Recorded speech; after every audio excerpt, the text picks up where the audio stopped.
முன்னாள் மத்திய அமைச்சரும் லோக் ஜனசக்தி கட்சி நிறுவனருமான மறைந்த ராம்விலாஸ் பாஸ்வானின் மகன்தான் சிராக். தந்தை மறைவுக்கு பின் கட்சியை கைப்பற்ற முயற்சி செய்தார். ஆனால் அவரது சித்தப்பா பசுபதிகுமார் பரஸ் கட்சியை கபளீகரம் செய்ததுடன் பாரதிய ஜனதாவுடன் நட்புறவுடன் இருந்தார்.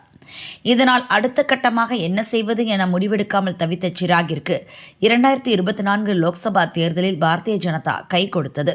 பசுபதியை கழற்றிவிட்டு சிராகுடன் கூட்டணி அமைத்து பாரதிய ஜனதா போட்டியிட்டது. இந்த தேர்தலில் 5 தொகுதிகளில் சிராக் கட்சி வெற்றி பெற்றது. தற்போது மத்திய உணவு பதப்படுத்துதல் துறை அமைச்சராக சிராக் உள்ளார். இந்நிலையில் அடுத்த ஆண்டு உத்தரப்பிரதேசம், பஞ்சாப் ஆகிய மாநிலங்களில் சட்டசபை தேர்தல் நடக்க உள்ளது.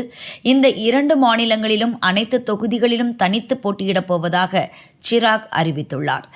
இவரது கட்சிக்கு பீகாரை தவிர வேறு எங்குமே செல்வாக்கு இல்லை. பீகாரிலும் குறிப்பிட்ட சில தொகுதிகளில்தான் செல்வாக்கு உள்ளது.